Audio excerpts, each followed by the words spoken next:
夕暮れのスクランブル、イヤホン越しのざわめき、誰かの強い声より小さな鼓動を選ぶ。ポケットの未来図はまだラフスケッチのまま。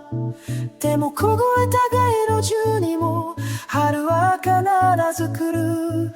遠い空の雷鳴がニュースを焦がしても、僕らの明かりはまだ揺れとる。 We don't need another fire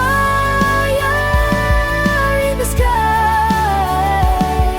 We just need a reason why.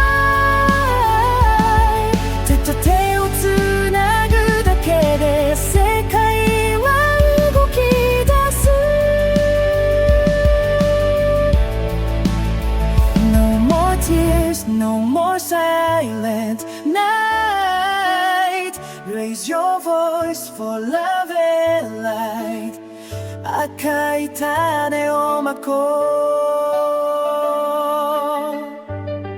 う。 Blue sky is waiting for us.